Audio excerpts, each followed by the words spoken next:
Aaron. Yeah. Why didn't you say it the first time I said Aaron?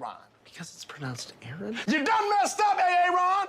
Aaron is back. Welcome back, everyone, for more SPTV, where every day's a great day not to be in a cult. And most days are a great day to be protesting Scientology. But boy, the tides have turned for so-called anti-Scientology protester Scott Hochstetter. I got to tell you guys, in my opinion, where we have come, we have arrived at a point where I do not consider Scott Hochstetter to be a Scientology protester. I don't at all. I consider him to be a force of destruction. I consider him to be someone who is practicing targeted harassment. I don't consider Scott to be practicing protesting. And I'm going to share with you the videos. By the way, thank you so much to Jamie. I haven't asked your permission to use your full name, so I'm just going to say Jamie, who went through all of the videos of Scott's on the dates for which he has been charged with incidents, to go through the videos looking for what it is that occurred in those videos that is most likely to be what Scott is being charged for. He's being charged with 5 counts of vandalism, also recategorized as hate crimes. He's also being charged with what we are going to call right now, wait a second, let me just pull it up, something with a deadly weapon. No, he's being charged with assault with force likely to produce great bodily injury. We did that video yesterday. I'm going to do a little bit more on that today, but yesterday we focused on the charge about assault with force likely to produce great bodily injury. Yesterday, we did not have any videos to review to comment on the vandalism charges. And Streets LA and I had a really good chat yesterday. If you guys haven't seen that live stream, check it out. You can find it in my live stream tab from yesterday. And in that stream, the only thing we were able to speculate about is that the vandalism had something to do with the Scientology planters that they had put all up and down L. Ron Hubbard Way and Fountain Avenue. And it turns out, and we'd also speculated that that the vandalism charges, and again, remember, they've all been also reclassified as hate crimes, was putting posters on those planters. Guys, it turns out only one of the incidents had anything to do with the planters, and none of the incidents had anything to do with putting posters on the planters. Now Scott's charged with 5 incidents, 5 different dates, 5 different incidents of vandalism. I've only been able to get links and timestamps to the most recent 4 incidents. I'm going to share all this with you. When this live stream is over, in the comments section, I am going to pin a comment with the dates, the links, and the timestamps of the videos that we're going to watch in this stream, so that you guys can see it for yourselves, do whatever you want with the source material. But I'm still looking for the February 6th. Nope, that's not it. That's not it. That's not it. That's not it. I'm still looking for the October 14th, 2024 incident of vandalism. The videos are either going to be on Scott's, he has multiple channels. I don't actually want to say the names of his channels, but you guys watching know what the channels are. And so, Streets made a really good point in our conversation. He also did another video last night making a really good point, which is, even if Scott's a POS, and even if I'm not going to support him, I'm not going to help raise a single penny for his bail, I'm not going to support anyone who supports Scott because of the destruction he's created, not only in the protester community, but in the greater SPTV community, and honestly, even the SPTV Foundation board. It is absolutely a mistake to in any way support an abuse of the system, trumped up charges.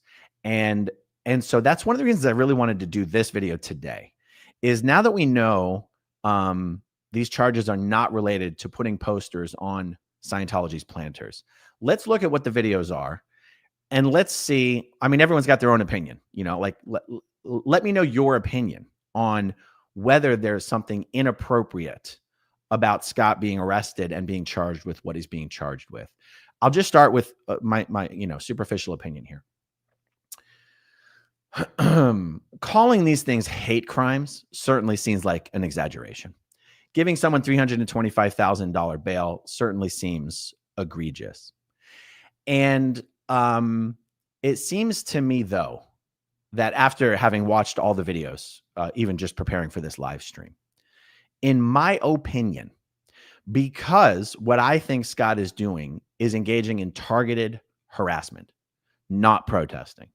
And because he's been just doing it nonstop for a year, I have to be honest. I cannot blame, this is just my opinion, speaking for myself as I sit here right now. I cannot blame Scientology and the LAPD for doing what they need to do and using the tools they have in their tool bag to put an end to the type of behavior that we are about to watch. I'm not an expert on the law. I'm not an expert on constitutional protections. I fully support all protesters' right to protest. I fully support pushing back on any abuse of the system by Scientology or the LAPD. I just add, I don't see what Scott is doing in the videos we're about to watch protesting. Okay. And I know a thing or two about protesting Scientology. I myself have been doing it for over a year, along with all the other members of the Clearwater crew. There certainly is not only one right way to protest either. It's certainly not true that the right way to protest is to be nice and the wrong way to protest is to be mean. That sure as hell isn't true. One thing I'd like to show or comment on briefly before we get into some of the source material here is the difference between House Streets protests and the response to the community at large to House Streets protests and what Scott has been doing. Because people could point out Streets is aggressive, Streets can curse, Streets can get in people's faces, Streets can do a whole lot of stuff. And yet, and I'm speaking for myself here, I find what Streets does and how he does it to be entertaining. I find it to be something that elicits support from people. I find Streets not to be mean or cruel, in the Scientology protest. Now, there's also a difference between Streets doing a video talking to a Scientology security guard who's insulting him and his dead son, and Streets sort of having fun with the recruiters at the Hollywood Test Center. Streets treats certain people differently. And I also don't mean to hold Streets up as this is the right way to protest and the only right way to protest. There's no right way to protest. I guess I'm just preemptively commenting on what some people might point out as hypocrisy of like, well, you're okay with what Streets does, but you're not okay with what Scott does. I don't actually see what Scott does as protesting any longer. I don't. It's targeted harassment.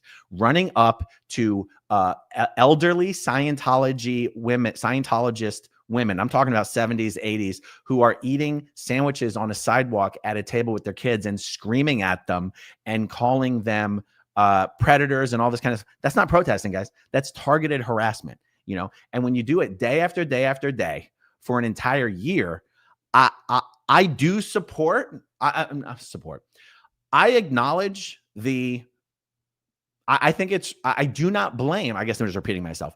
I don't blame Scientology and the LAPD for being like, do we have any tools at our disposal that we can use to put an end to this? Because this is not right. And I guess that's how I feel. It's not right. What Scott's doing is not right. It's not protesting. It gives all other protesters a bad name, in my opinion. And so anyway, let's review some of this stuff. Okay, I have a whole bunch of stuff to okay, first of all, let's break the $325,000 bail. I wanted to break some of this down for you guys because based on this breakout of how the bail was arrived at and based on the source material that we're going to review here, we might try to come up with an educated guess on what the judge is likely to lower Scott's bail to. Scott is supposed to get in front of a judge either today or tomorrow. I feel like the judge is absolutely going to have to lower this bail, right? I feel like for sure they're going to have to lower this bail. I think we can try to guess what they're going to lower it to. So let's take a look at this. The Evil Queen has spoken, did an amazing breakout on how the $325,000 bail was arrived at. One count of PC 245A4. That's $30,000 bail. 5 counts of PC 5943B. That's $50,000 bail each. Any charge involving a hate crime is an extra $25,000 for bail. You can only add that one time. And on probation is an extra $20,000 bail. What an incredible breakout. So real quick, guys, for one count of PC 245A, I want to bring up for you that of what that means. Okay, so we're all talking the same language here. Okay, that refers to a section of the California Penal Code that defines a specific type of assault. Specifically, it addresses assault with force likely to produce great bodily injury. Okay, so that was the video that we watched yesterday that occurred at La Poubelle on February 16th, 2024. It was a guy who we have come to call Motley Crue, because he looks like a member of Motley Crue, who smacked a cell phone out of the hand of a protester named Cam. Motley Crue and Cam then got into a physical struggle with each other. And Scott came from behind Motley Crue and kind of put him, and we'll call it a chokehold, and took him to the ground and kept him there in a chokehold. I don't think it was a blood choke. He wasn't preventing blood or oxygen from getting to the brain. And kept him there in a chokehold on the sidewalk for what I'm going to call an unusually long amount of time. There's then a video clip later of Scott saying, "I choked the shit out of him." I don't understand why that particular incident is such a big deal. There's another incident that happened later that I think is more of a big deal. But I think it is fair to say that Scientology and the LAPD are basically like, what can we do to get rid of this guy? And I guess I'm just, I'll say I'm on the fence, but really I'm not on the fence. I'm just always open to having my mind changed, that wanting to get rid of the guy is not an abuse of the system. As long as what you're doing to get rid of the guy is legitimate. And I'm just not an expert on if or on why or if what happened with Motley Crue rises to the level of a crime. I mean, it really seemed at the moment that DOA was, Scott was just coming to the defense of someone who was being attacked. I don't really have a problem with that, but I also don't know that it's an abuse of the system for him to be charged with it. I'm just not an expert on the subject matter. Okay, the other item was 5-9. Here, I'll just refresh everyone's memory of what I'm talking about right here. We have this 5 counts of PC 5943B. Okay, so let's see what that is here.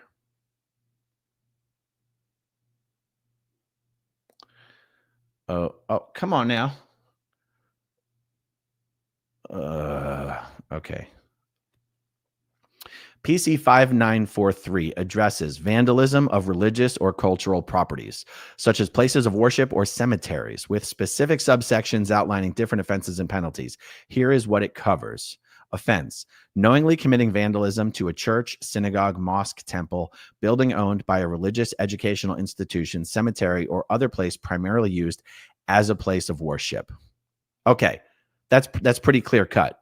Now, I will admit, as a former Scientologist, there is something offensive to me at the idea that Scientology is protected by hate crime legislation.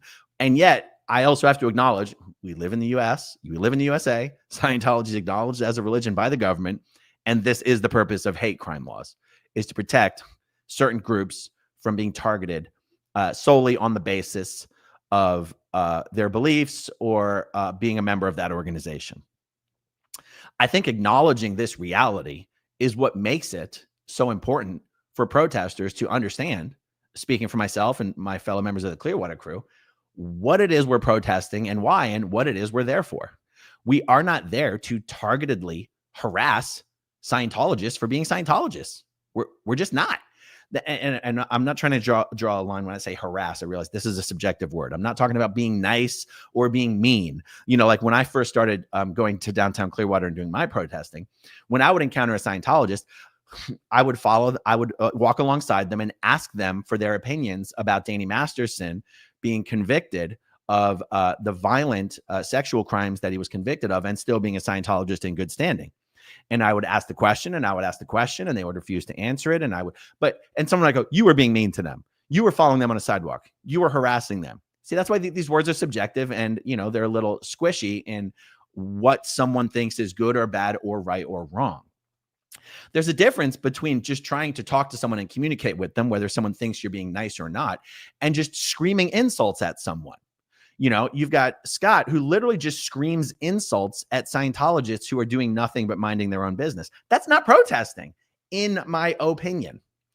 Okay, so this is, so vandalism of, knowingly committing vandalism to a church, synagogue, or mosque. So keep that in mind, guys.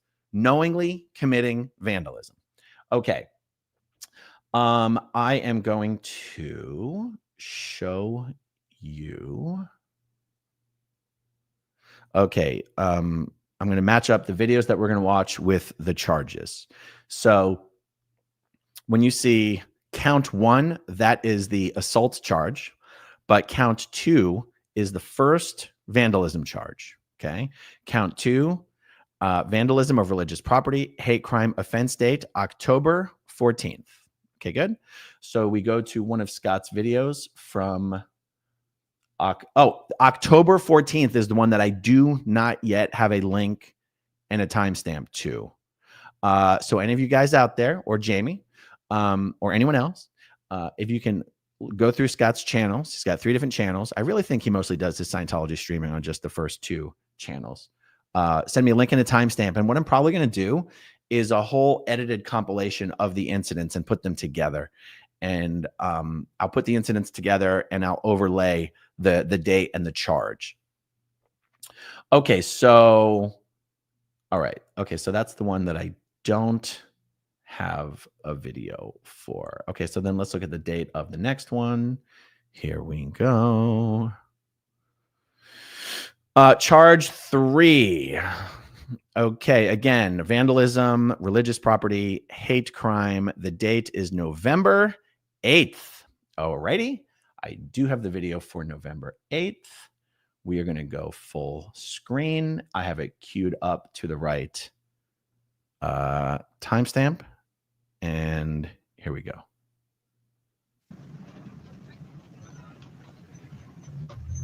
Okay, I watch everything on 2x speed, so let me put it back to regular speed. Okay.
Okay, I'm going to turn the sound off on this while we fast. Actually, let's just keep going.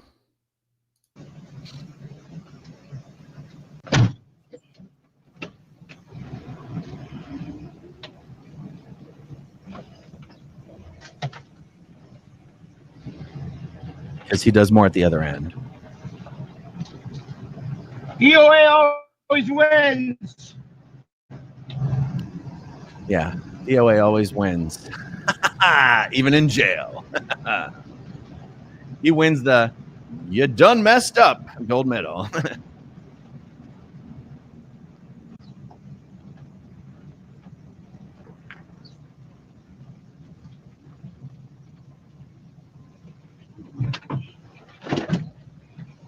Now you'll notice that thing is not blocking the street, right?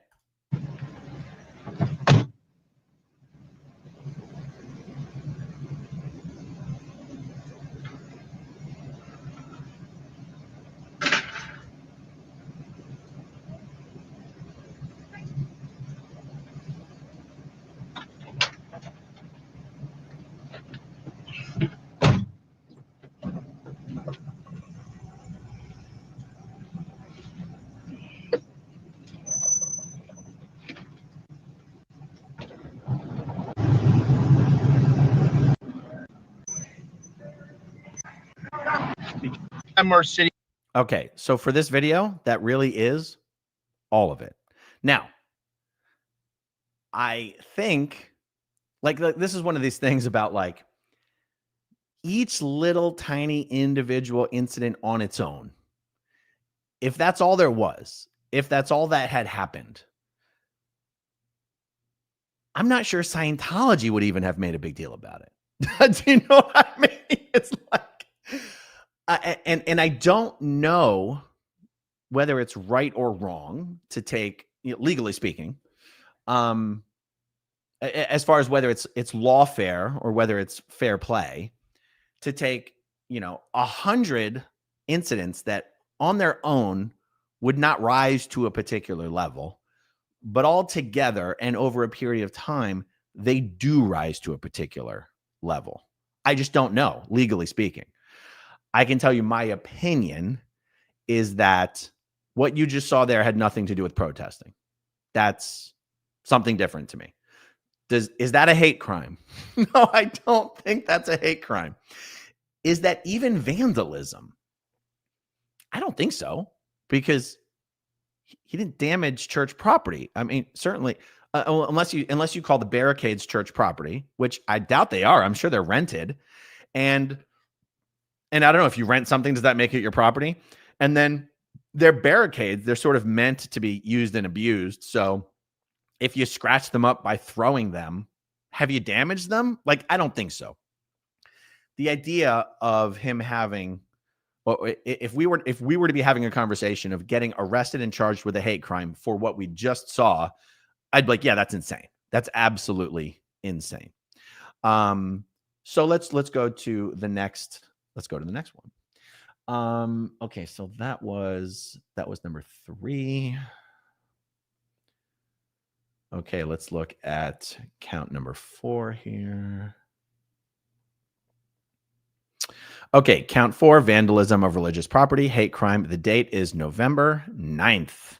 All right, we do have the November 9th video, and I have it queued up. Now I realize, also, so again, the dates here. October 14th, November 8th, November 9th, November 11th, and then December 20th. So that's interesting, right? They have one date in October, 3 dates in November, and then 1 day in December. I think it is interesting that they're actually showing kind of a pattern of targeted conduct in a relatively short amount of time, but spanning 3 months. I thought that was interesting. Let's see. There's actually, I got to be honest, this one's disturbing. This one, in my opinion, is disturbing. So we're going to start at 35540. And we're going to go full screen and share this tab. And here we go. Look, this guy, you think you're going to be fucking... Okay, let's go back to regular speed. So I want to frame this. I'm going to frame this just slightly. Scott is pulling up to L. Ron Hubbard Way, and he's seeing that they have a food drive going on. And he's basically like, ooh, this is good, because I can use this as a choke point. Now, guys, Scientology is a multi-billion-dollar international family-destroying human trafficking cult. They do not care about society. They do not care about people. Anything that they do to act like they care about people is just for show. It's just to fool people. That being said, it's kind of like, if Scientology does anything good, it's doing something like this, right? And so interfering with a food drive just because you don't like Scientology, is that protesting? I don't know. It'd be one thing if you were standing outside the food drive just protesting Scientology. But if you're actually interfering with it, if you're stealing and pulling down signs, if you're telling people who drive by that the food drive has been canceled, what in the hell does that have to do with protesting Scientology? Okay, so let's take a look at this. Oh, look at this shit.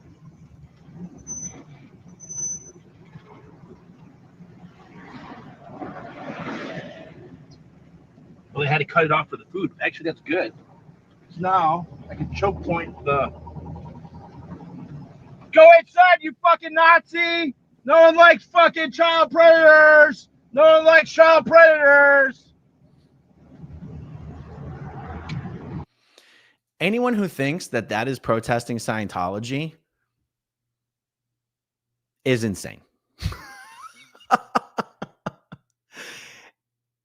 Anyone thinks that what he's doing in this video is protesting Scientology, I think needs to rethink some things. Let's keep going.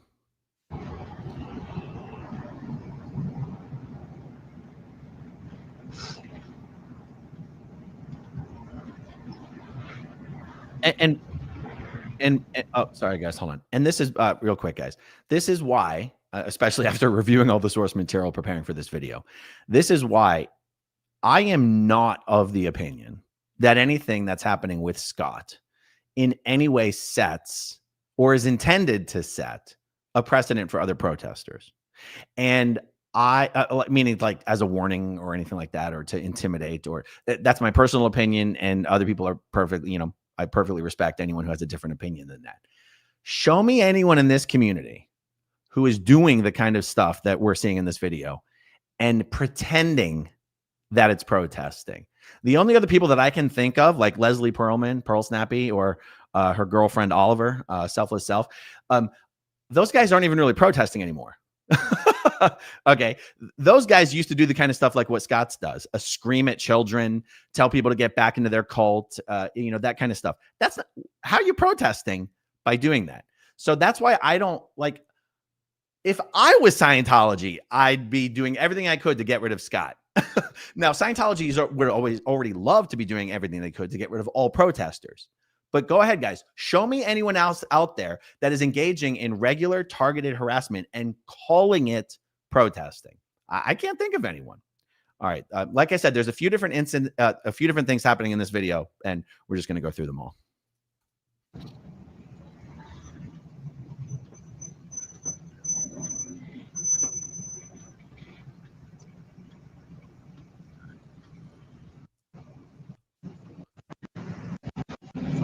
People.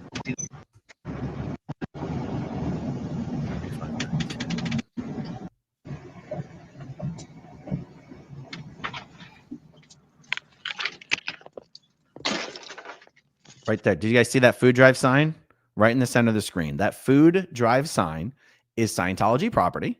Now, I don't know the legality of sticking it up on a public, pole like that, but it's Scientology property, and it is for a food drive. Like Scientology or hate Scientology, a food drive is at least a good thing. And again, I'm not saying anything wrong with protesting a food drive. Go ahead and protest it all you want, but literally, well, we'll just watch.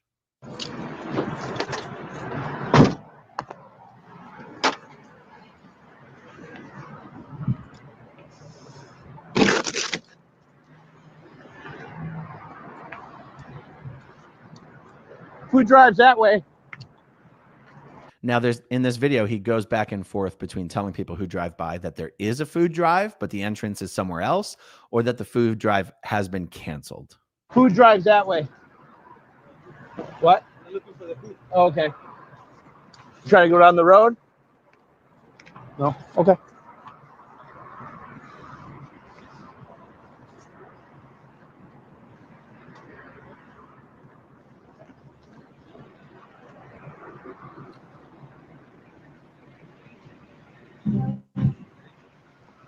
Now, just keep in mind, he's still walking around with that piece of Scientology property, and he's going to for a while before he puts it into his porta potty. Okay. Now, the security guard repeatedly asks Scott for the sign back, and he says, "You steal our signs all the time. So basically, I'm stealing this," which is an admission that you're stealing it. And then he puts it into his porta potty. They've closed the road for some reason. I'm not.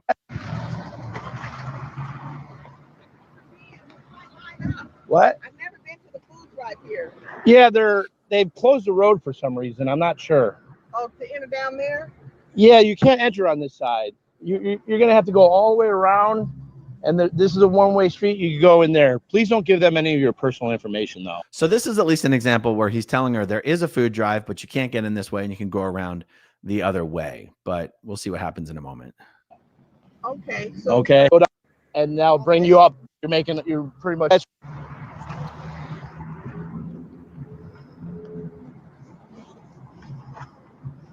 Yes, sir. Yes. I work at the hospital and I need to access the parking lot. Yes, I'll get you access right now, sir.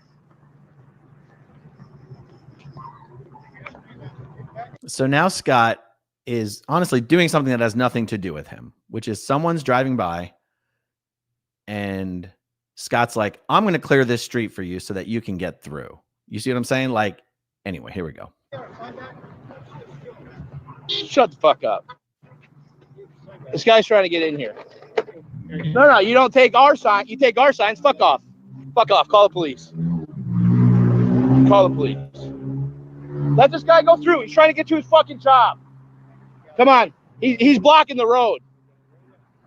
Go ahead. No, fuck off. See, you can decide whether this is legally protected activity or not, but what it's not is protesting Scientology.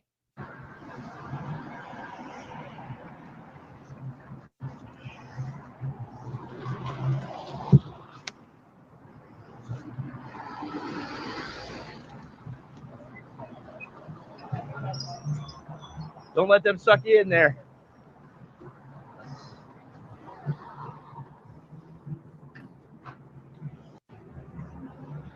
Sorry about this armed man blocking the fire road. It's supposed to be accessible. Now, Scott actually just put that other guy in a more dangerous situation by opening up the street so that he could pull in a little bit, knowing full well that he was not able to pull in the rest of the way because it's being blocked by the car and other planters. Okay. The guy had already been in a position to safely continue driving.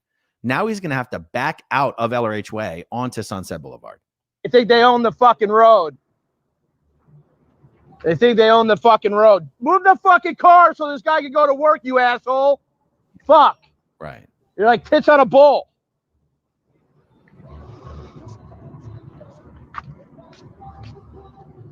By the way, after having reviewed this whole video already, I believe this incident is him stealing that sign and putting it in his van. I'm sorry, porta potty.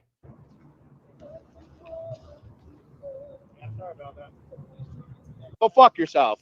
Fucking car. You're supposed to be open for a fire lane in case there's a fire. Go fuck yourself. No, hell no, I'm not. It's not your sign. You guys stole my signs. Go fuck yourself. Go fuck yourself. Don't worry about me. Move your fucking shitty ass, fucking sun-beaten, nasty ass little Ford Sable car. So, I mean, the guard asked for the sign back. So he was in, you know what I'm saying? So like, I feel like this is, again, does this rise to vandalism? I mean, that sign probably cost $2. Do you know what I mean? So even if I'm the one saying what Scott's doing here is wrong. It's wrong. I would also say if this was a one-off incident, I don't think Scientology would ever try to do anything about it, in my personal opinion. I think what we're seeing here is an effort to figure out how they can prevent daily targeted harassment of their members at their location using the tools at their disposal. I'm not an expert. Like, is this an abuse of the system? I don't know. I'm leaning towards, I don't think so. But I'm not an expert on this. Is $325,000 bail for the stuff we're watching in these videos absurd? Yes, it's absurd. Is calling these things hate crimes absurd? Taken individually, incident by incident, yeah, it is. When you have when it's happening day after day after day for a year, I can't help but ask the question, like, isn't that what hate crime laws are there for? Like, it'd be one thing if he was actually protesting day after day after day for a year. But that's why I keep going back to saying this isn't protesting. I do not blame Scientology or the LAPD from trying to figure out how to get this guy to no longer be able to do this type of targeted harassment. I don't, which is why I don't encourage protesters to engage in this type of targeted harassment. I do. If Scott was a guy who was just out there protesting actually protesting every single day, he'd have my full support. I mean, assuming he wasn't engaged in the type of horrifically divisive and abusive witch hunting that he's engaged in. We're talking about a theoretical world that doesn't exist. You know what I mean? Okay, let's keep going because there's more. So he could get to fucking work. He got a $1 billion cult where they fucking traffic women. Shut the fuck up. The signs are and the fucking it's illegally posted on the thing. I'm doing the neighborhood a favor. Fuck off. Now look at the vehicles that have pulled into L. Ron Hubbard Way to a location where they are dead-ended and cannot move forward because Scott moved the barriers. I just had fish tacos.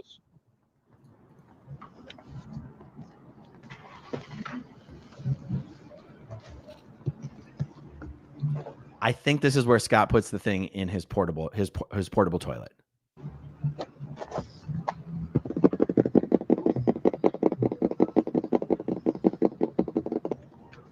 Oh, not yet. Okay. Some type of agitators out here. Okay, this is where he lies to someone and says the entire food drive has been canceled. Hello? They canceled it. They closed the road and they had some type of agitators out here. You could maybe try from the back, but I think they canceled the event. There's some crazy people yelling or something. Yeah, maybe. Thank you. Hello.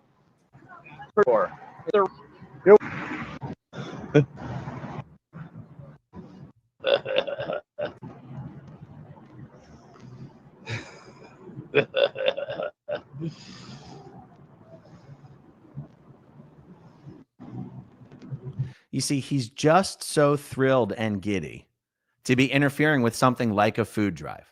That is targeted harassment. He's not protesting Scientology. There's not even any Scientologists there. There's no Scientology public there. There's no Scientology staff. There's no Scientology Sea Org members. That's just a hired security guard. And I don't know. I give hired security guards a hard time too. But this is just a food drive. And he's just thrilled to be able to make chaos. It's like, I'm sorry. This isn't protesting.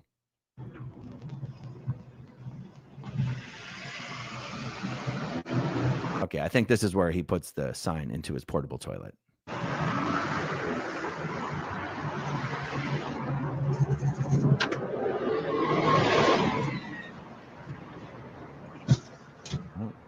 I mean, there you go, dude. You just recorded yourself on video stealing their property and putting it into your porta potty.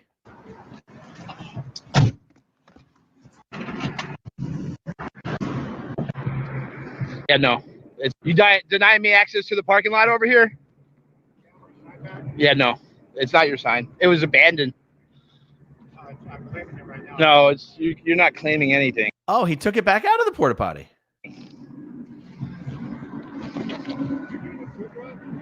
Yep. I'm feeding everybody rice and beans just like they feed all the children.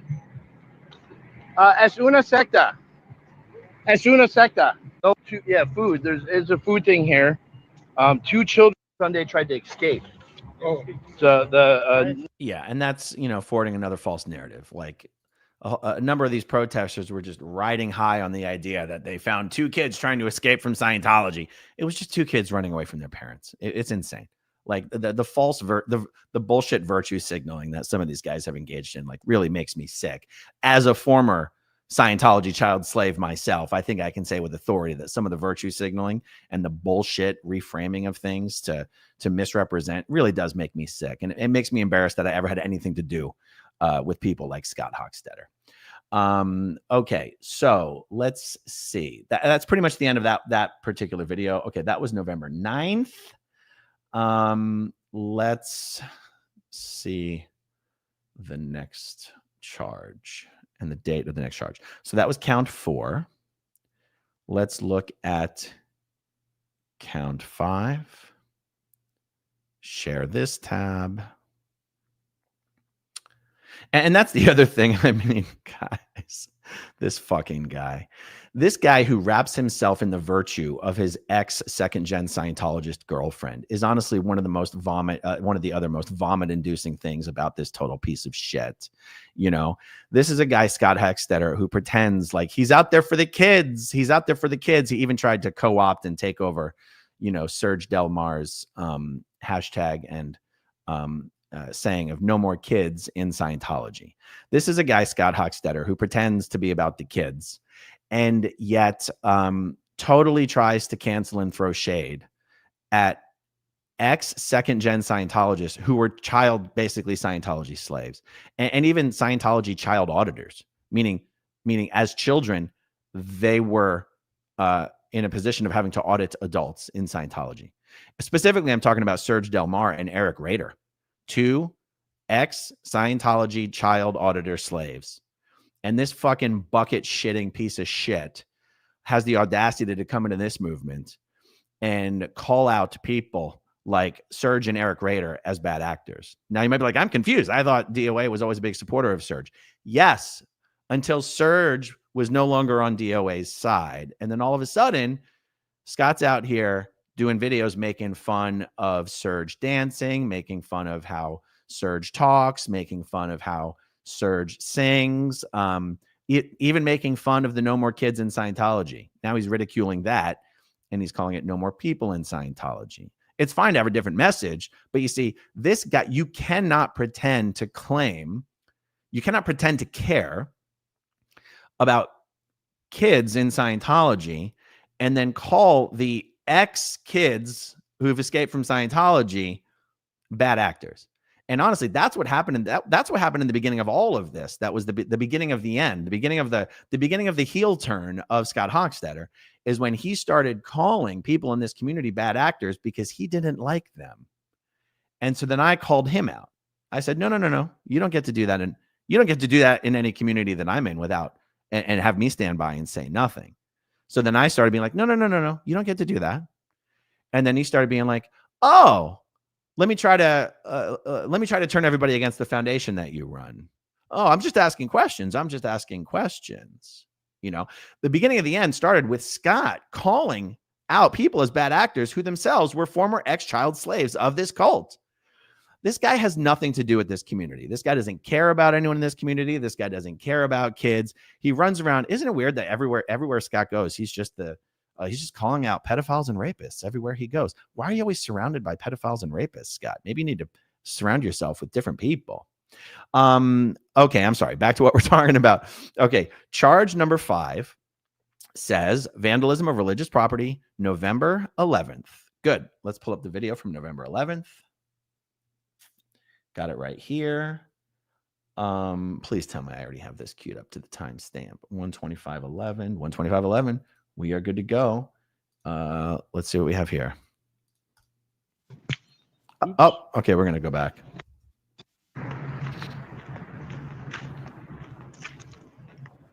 Nothing even here.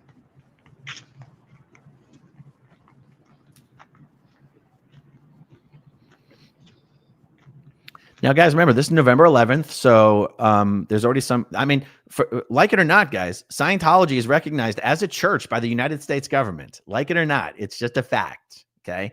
So he's on a street with Scientology churches on both sides, and he's out there by himself. And you're about to see what I'm going to describe as a Christmas wreath hanging from a Christmas tree. Does this wreath have anything to do with Scott Hochstetter? Does this wreath have anything to do with anything? No, it doesn't. So what's about to happen?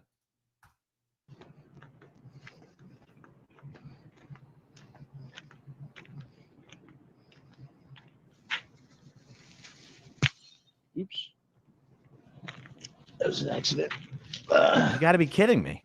Yeah, maybe breaking it was an accident. Pulling it off the fucking tree wasn't. Why are you pulling their shit off of trees? That we can argue that whether that thing is on their property or whether it's on the easement or whatever. Why are you fucking with their stuff? This is not protesting. Let's look at it.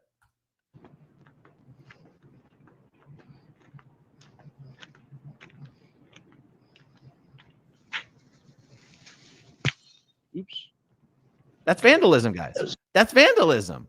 That's vandalism. and he's recording himself committing crimes. It's an accident.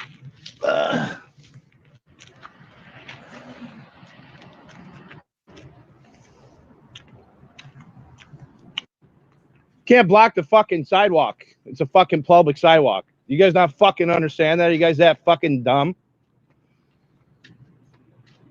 You guys know that you're not supposed to block the sidewalk here, sir?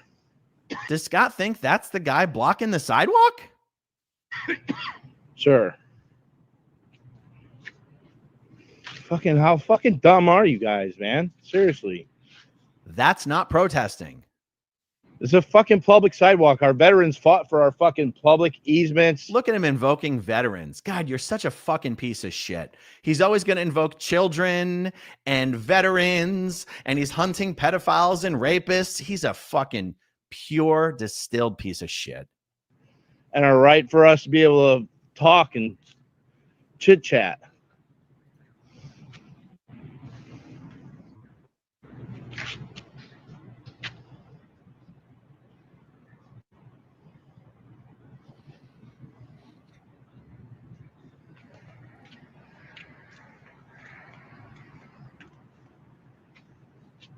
Do you hail from the Galactic Federation, sir? Your shoes are falling apart, man. Now, obviously, I think him just standing there talking to this guy is constitutionally protected activity. As far as I'm concerned, I'm no expert, guys. But don't pretend that it's protesting Scientology. This is the stuff where I go, and I'm using these words in a non-legal sense. I look at stuff like this, and I go, that is just targeted harassment, whether it's protected or not. Like, that's why I say I'm not trying to use the words in a legal sense, because I don't know if targeted harassment is a legal thing. I'm not trying to define, statutes or crimes or misdemeanors. You're just harassing a guy who has nothing to do with you. He's sitting there minding his own business. You're not even talking about Scientology. You're just making fun of him. You're just insulting him. Is that constitutionally protected? Yeah, probably. But it's not protesting Scientology. And that's sort of why I don't see what's happening with Scott. Like, as we can acknowledge that the bail is egregious, calling these things hate crimes is probably egregious, but trying Scientology and or the LAPD trying to be like, is there something we can do to prevent him from being able to do this kind of stuff every day of the year? I'm not going to get worked up about that. I want Scott to stop doing this kind of shit every day of the year. This stuff is horrifically insulting to me as an ex-Scientologist who works to expose Scientology in every way I can pretty much every single day of my life. As someone who myself protests the cult I was born and raised in and worked for from the age of 12 to 26, I find what Scott is doing to be horrifically offensive and insulting.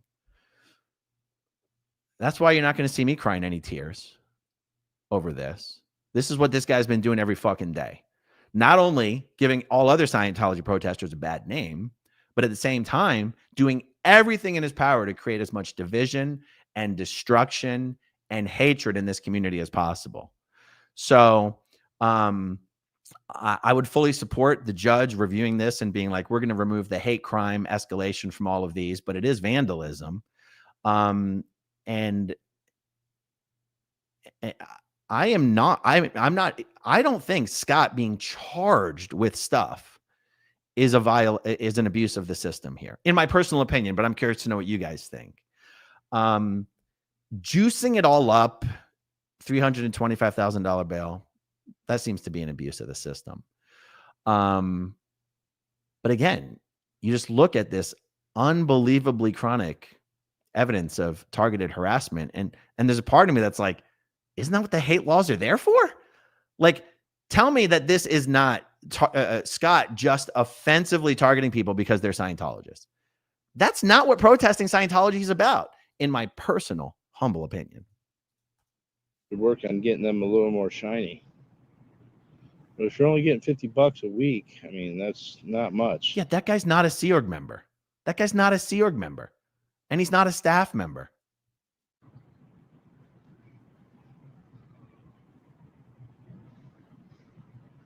He might be some hired PI, but I don't know. Does he look like one to you?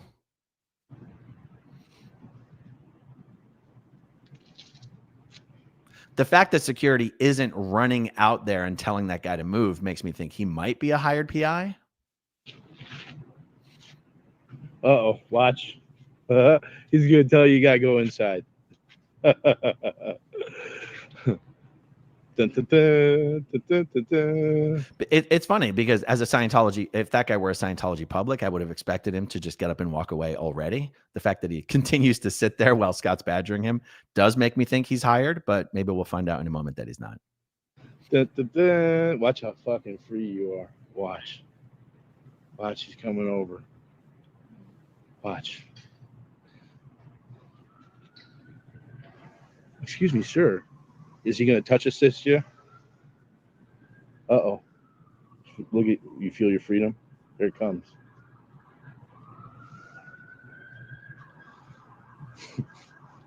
Dun, dun, dun, dun. Uh-oh. All right. Turns out he's a public after all. Wow. Thank you, bud.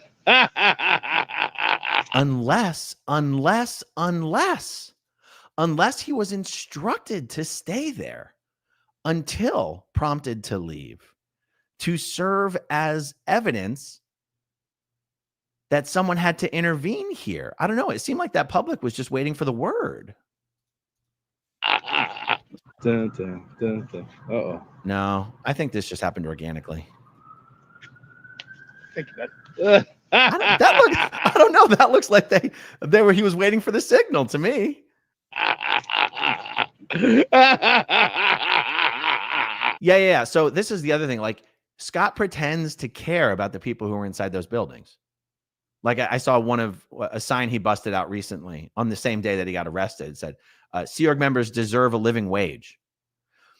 If you're going to have a sign that says Sea Org members deserve a living wage, that implies you care for the people in there and you're advocating for them to have better lives. But when you show up there, all you do is scream at them and insult them and degrade them. Because you actually don't stand for anything. You just stand for chaos, destruction, division, and centering yourself in everything you can in any way that you can. He doesn't care about anyone in these buildings. He doesn't care about anyone in Scientology. He's not trying to help anyone in any way. He's laughing. He's ridiculing. He's insulting. It's targeted harassment, in my opinion, in a non-legal framework. Go inside, slave. Go inside, slave. What a fucking pitiful life. You're doing fucking God's work. Handling that shit. Goodbye, slave. Happy Veterans Day, you fucking loser. Oh, there you go. Yeah.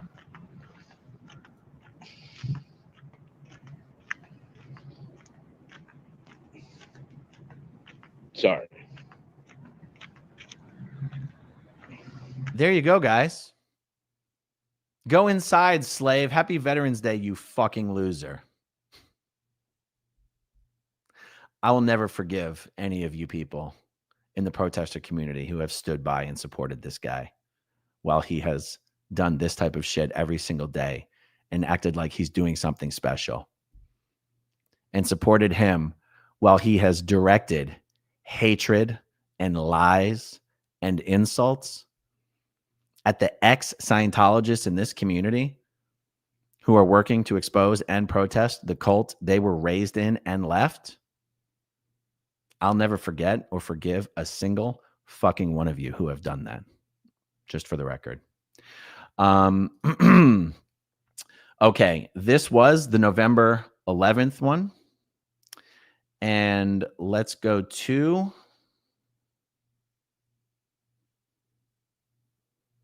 the next one. The last vandalism count.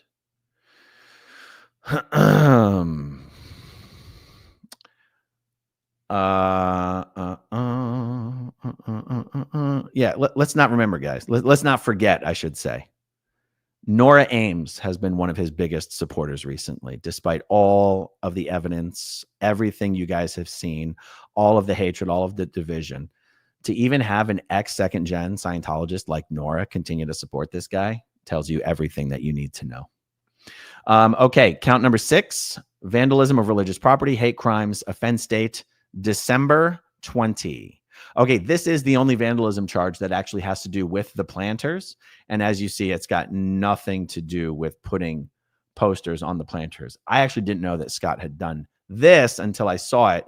And there's probably a greater conversation that we could have around what we're about to watch. So let's check this out.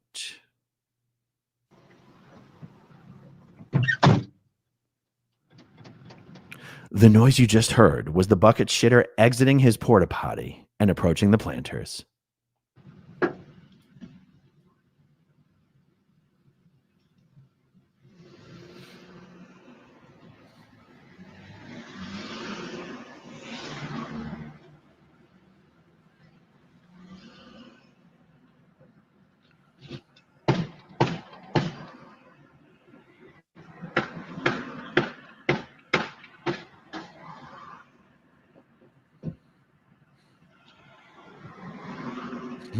See his t-shirt, children cannot consent. Yeah, everything he does, as long as it's in the name of the children and protecting the children, he thinks he can justify anything. The guy's disgusting.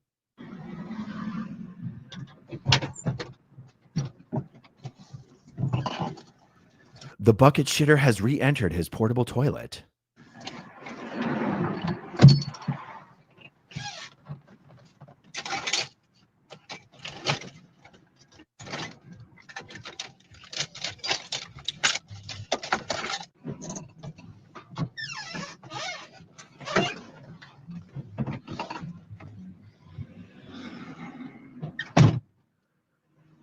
The bucket shitter has re-exited the portable toilet on wheels.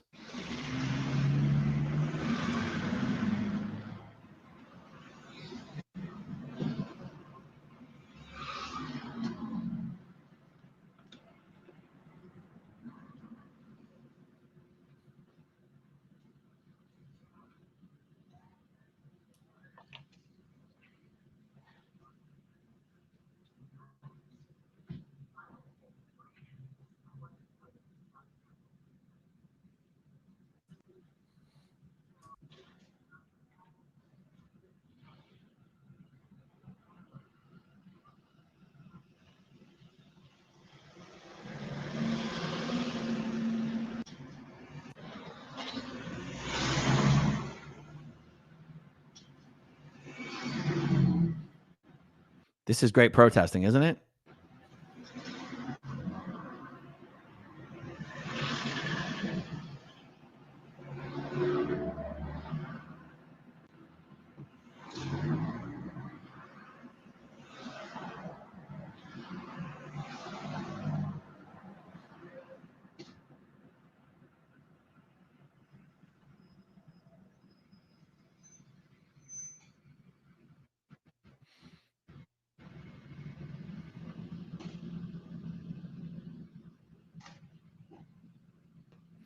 I don't know what's more of a hate crime, damaging these planters or having a look at Scott's ass crack.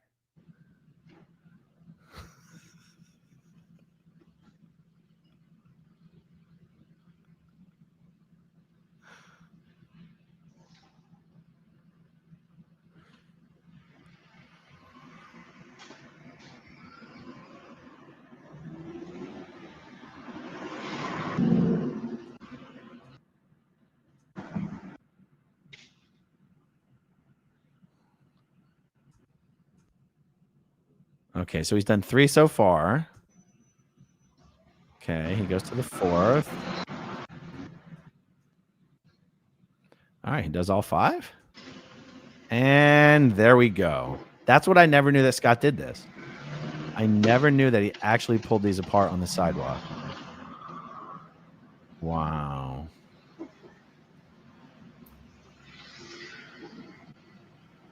But hey, guys, it's great protesting, huh?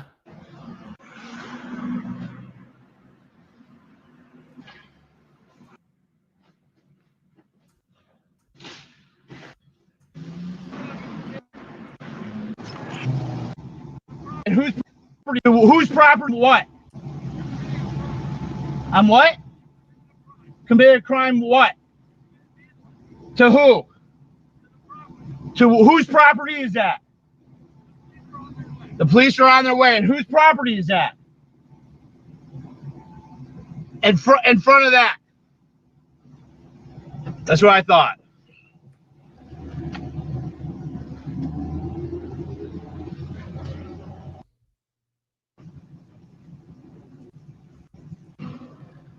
Okay, so I think that's all that matters in that video. Is it ridiculous to call that a hate crime? Yeah, it's completely ridiculous to call that a hate crime. Is it vandalism? Let's talk about this for a moment.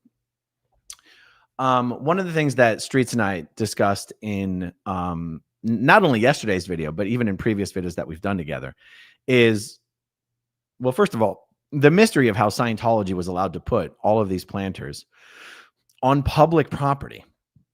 The planters are clearly private property, and they're being put on public property.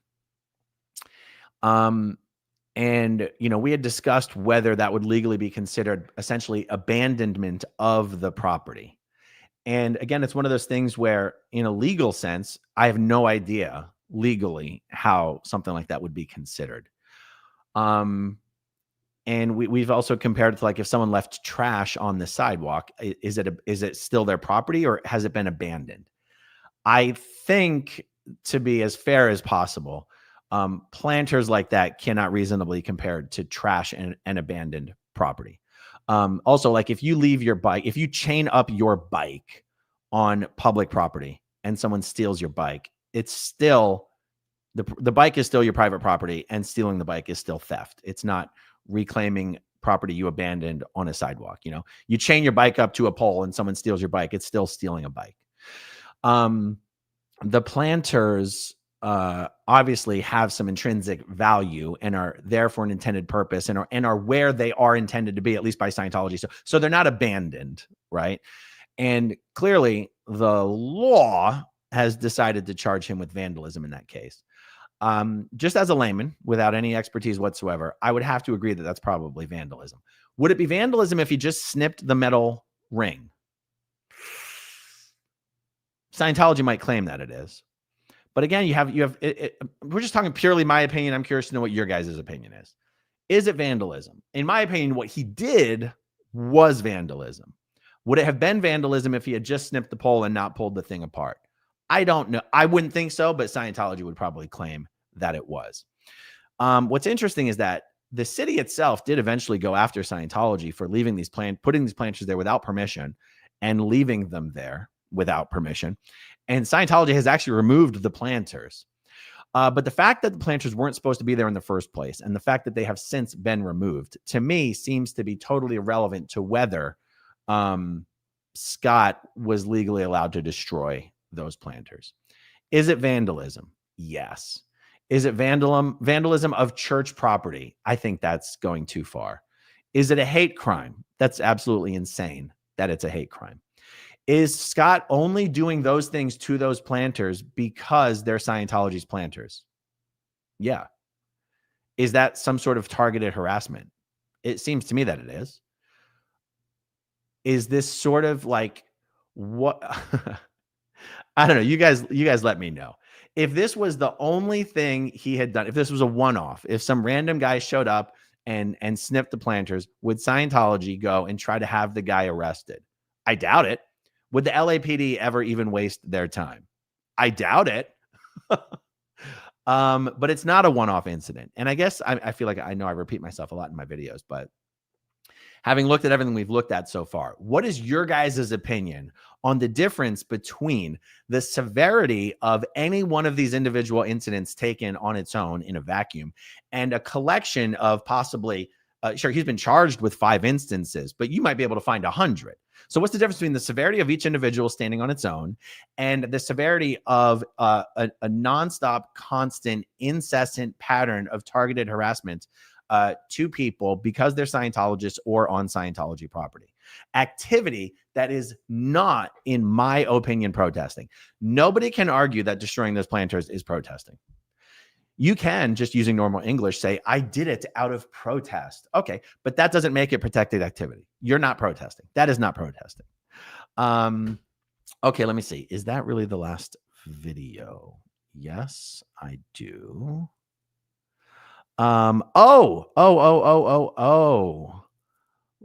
Let's go back to, by the way, one of Scott's biggest supporters, Amber Ramirez. She goes by Chee online. She's the one who's been stalking one of my teenage daughters online. I had a question for you guys, you internet sleuths. So Chee's real name is Amber Ramirez, but one of Scott's other biggest supporters is Ashley Ramirez. I got an email from someone saying that they thought Amber and Ashley might be married. I don't know if that's true. I don't think it's true, but I wanted to put that question out there to you guys. Is Amber Ramirez and Ashley Ramirez married? Someone else told me they thought Amber actually had a husband, and I have no idea. But it occurred to me to at least ask any of you internet sleuths out there, shoot me an email if these two are actually married, or if you know for sure that they're not. growingupin Scientology@gmail.com. Okay, remember the first charge? The first charge, which was, pulling it up here.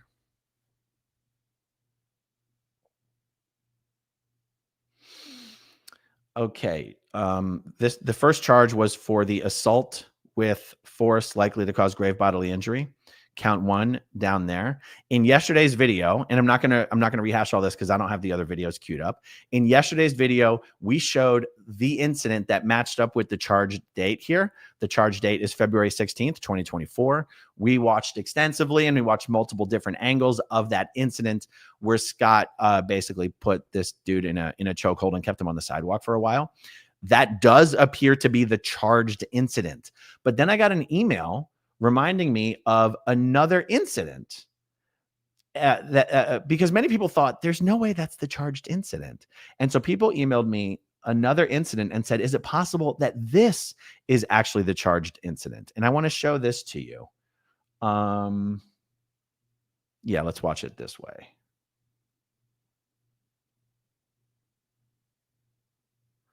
Yeah, let's just watch this.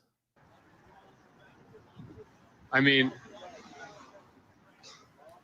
if you go into court every day for Danny Masterson, like, yeah, you might get protested. Whoa. Whoa. Whoa, whoa. Whoa, whoa, whoa.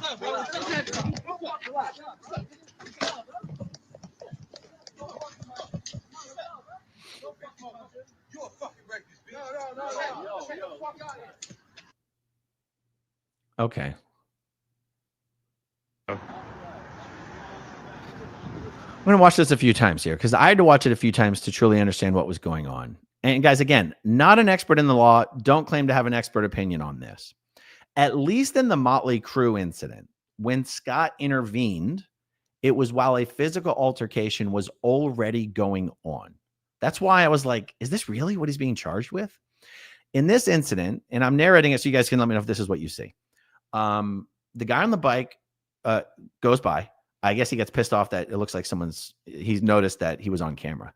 He swatted at the camera. I don't think he hit the camera. I don't think he did. I want you guys to let me know. We're going to watch this a few times.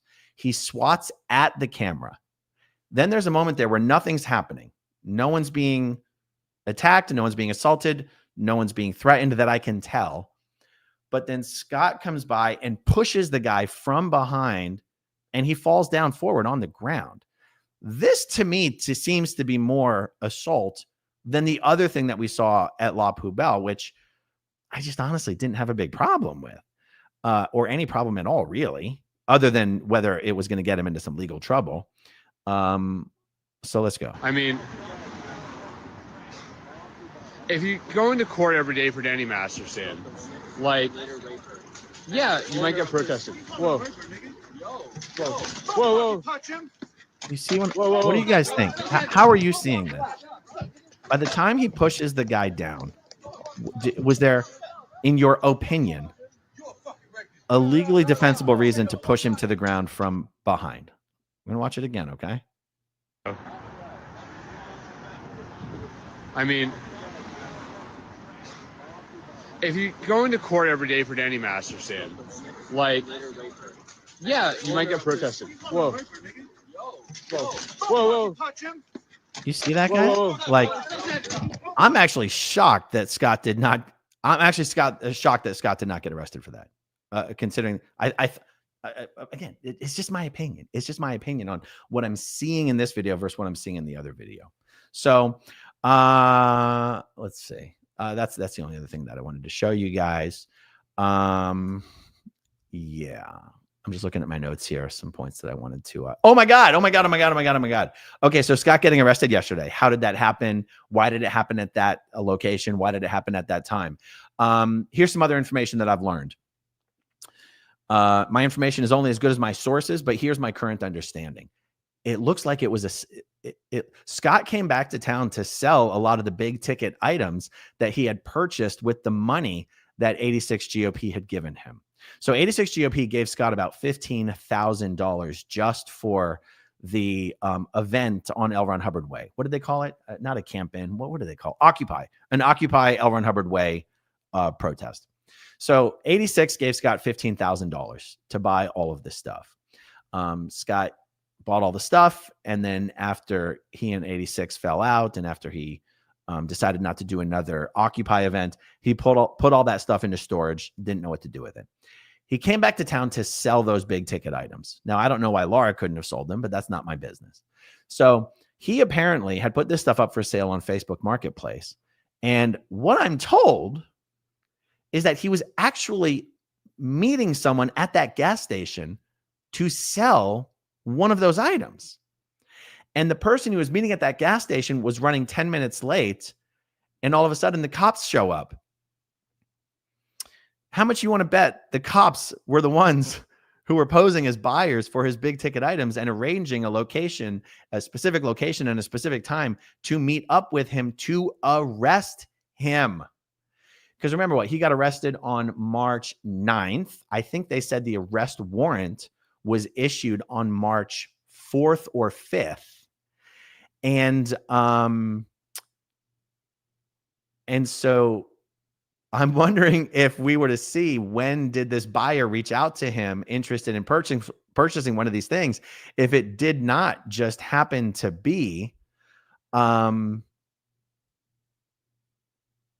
the arrest warrant was signed. Or maybe the information I'm being given is total bullshit and that's not what happened at all. I don't know.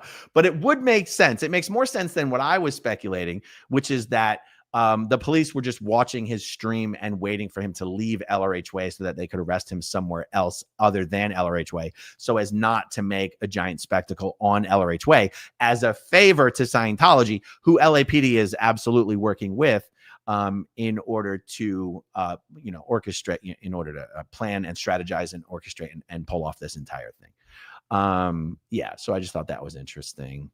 Okay, let's see. I mean, that's it, guys. I just wanted to show you the incidents. As you can see, it's not about putting posters on planters. I'm repeating myself for the millionth time here. In my opinion, the items, the instances that we have just watched here, this is not protesting. This is not what this is not anything I endorse. This is not anything I would encourage anybody to do. This is not anything I would expect to be protected activity. I think this is targeted, hateful harassment, and I am okay with anyone trying to put an end to this sort of hateful and abusive bullshit. That's my opinion. So, if Scott shows up to his arraignment today or tomorrow and his bail gets, lowered to $50,000, good for him. Actually, let's go back to that little, I said, maybe we can figure out what his bail might be reduced to based on this bail schedule. So let's look at this. One count of PC. I'm going to keep notes over here. So I'm going to try to do the math as we go. Okay, so one count of PC, that's not going away. That's going to be $30,000 bail right there. 5 counts, one count of PC 24584. That's the assault. 5 counts of PC 5943. Okay, so that's the willful destruction of church property. Let me pull it up, make sure I'm reading it correctly. Knowingly committing vandalism to any of the properties when it is shown to be a hate crime. Knowingly committing vandalism to a church, church, synagogue, mosque, temple, or a building owned by a religious educational institution. All right, I got to tell you, any instances of him throwing barriers, I don't think that should count as vandalism to church property. I personally don't think so. And I'm remembering that we still have not seen the video from the first vandalism charge, so I'm hoping to get that. But if we go, I think breaking the wreath counts as vandalism. That's just totally unnecessary. It's church property, It had nothing to do with him. He grabbed it off a tree and it broke. I think that's vandalism. So let's go 50 for that. I don't think any of these should be escalated to hate crimes, in my personal opinion. And if they say he's on probation, then I'm going to take their word for it that he's on probation. So you add 20 to that. And I'm just going to say 50, 60, 70. I think if they lower it, I think they lower it to $100,000. That's my guess. $100,000, which is still, it's a lot. That's a lot. Has anyone, I haven't seen any fundraisers yet of anyone trying to raise bail. What I have seen is Scott's supporters encouraging people to just send Laura cash at her Cash App and Venmo and PayPal. And I'm like, I don't really understand that. You'd think that you would want some accountability, some way to track the money. I mean, unless you don't care and you just want to give them as much money as possible, then it's none of my business. But like, how are you going to know how much money to raise if you're just sending, if no one has any idea of knowing how much money has been donated, then how do you manage raising money? Not really my business. I'm just saying I would have expected to see a fundraiser by now. Especially since like if Scott shows up to his hearing today and there's absolutely no money for a bail, the guy's going back to jail. I mean, there's no way they're releasing Scott on his own recognizance. Okay. The guy doesn't have a home in LA. He doesn't have family in LA. He doesn't have a job in LA. He lives in a portable toilet. He leaves the state all the time. He was just out of state. He has a passport and has expressed his desire to go to Canada. There's just no way they're releasing him on his own recognizance, in my opinion. So my guess, guys, put your guesses in the live chat or in the comments down below. I'm guessing they lower his bail to $100,000 and that his friends need to raise $10,000 to get him out. And I don't think they're going to be able to do it. That's my prediction. Let's see. Was there something else here?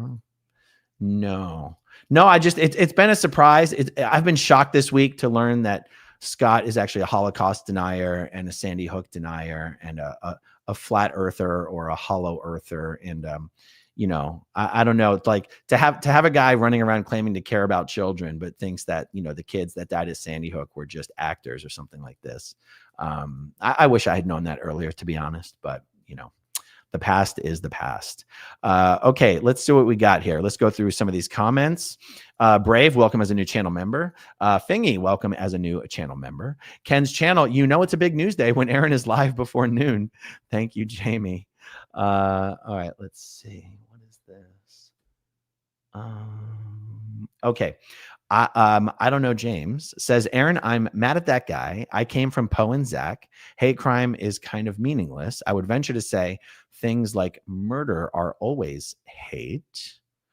Yes, I would agree with you. Yeah, I mean, it's possible. Like our hate crimes is the whole subject of any crime being classified as a hate crime, kind of a controversial issue in some areas. I don't know. I don't have strong opinions about it one way or the other. I'm not an expert on the subject. Great gig in the sky. Scientology played the long game with Scott. Figured out his weak spots to use against him and just let him lash out. Since it was repeated behavior, it might be what backs up Scientology's hate crime claims.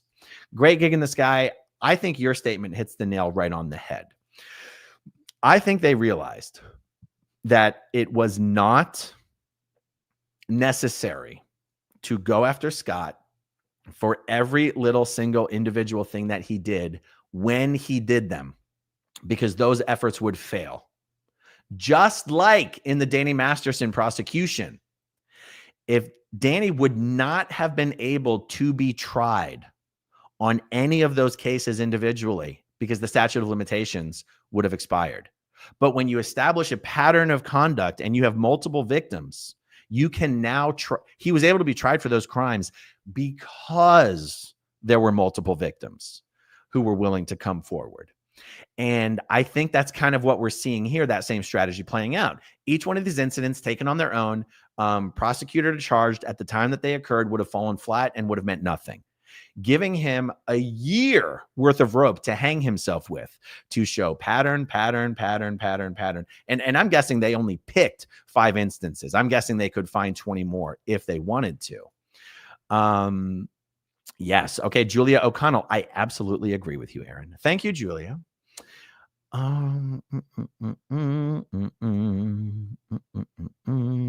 John Locke, hate crimes are police state tools. Okay.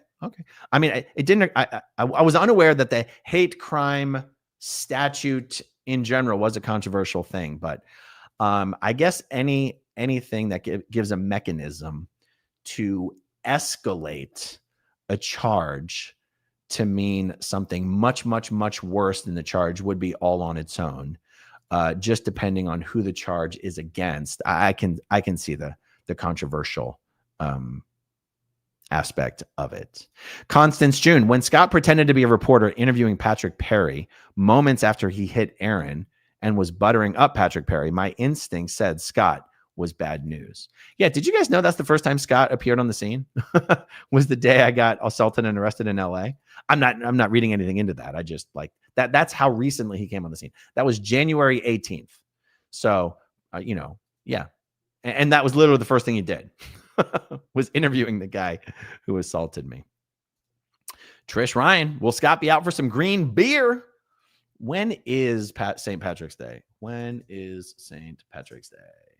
March 17th. Okay, 1 week from today. No, unless the judge releases him on his own recognizance, I do not think Scott and his supporters can scrape together $10,000. You guys can prove me wrong. Not you guys, but the other guys. The other guys can prove me wrong. Let's see. Pippi Longstocking. The question is, do we know these are trumped up charges? Could they be something else? Who knows what he does when he's not recording? Yeah, absolutely. Eric Rader, I also believe he will not catch breaks because he cursed out every cop in the city. And that's true. And I think that's also where some of the outrage enters in, is like whether or not you have pissed off every cop in the city technically shouldn't affect or interfere with how you're treated in the eyes of the law. Justice is supposed to be blind. I guess on just a human level, it's impossible for me to take that standard seriously, because everyone's a human. And this isn't meant to like apologize for or justify, anything on the side of the cops, but it's like, if you go and piss off every cop in the city, like, what do you think is going to happen? But now you look at someone like Streets, right? I'm sure Streets has pissed off every cop in the city.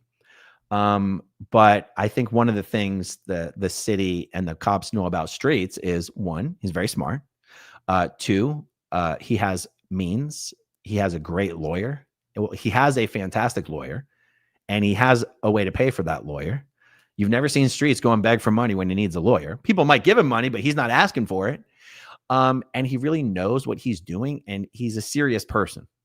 And so, again, in Streets, you have a guy who has pissed off every cop in the city, and yet he's put himself in a position, strengthened his position enough where he cannot, the cops in the city cannot get away with waging lawfare against Streets. And if I had to guess, Streets would say, I'm totally guessing, right? He would say, like, yes, Streets has created a fortunate position for himself where that's true for him. And yet that doesn't make it okay that other people who are not in that position can be bullied around and intimidated and pushed around through waging lawfare. And that's a fair point. That's a fair point. And it's one of the reasons I wanted to show these videos, to show that, are the charges trumped up? Maybe. Is the bail too high? Maybe. But are we talking about a guy who's being targeted for protesting? No, we are not. We are not. In my opinion, we're not talking about a guy who's being targeted for protesting. We're talking about a guy who's being targeted for a non-stop campaign of targeted hateful harassment and damage. That's my opinion. And I'm interested to see what other people think about that after watching everything that we've watched. Okay, let's see. and I do mean it. If I see a fundraiser go up to raise money for Scott's bail, I'm going to put up a sister fundraiser to raise money for the SPTV Foundation. However much money needs to be raised for Scott's bail, I'm committed to raising an equal amount of money for the SPTV Foundation.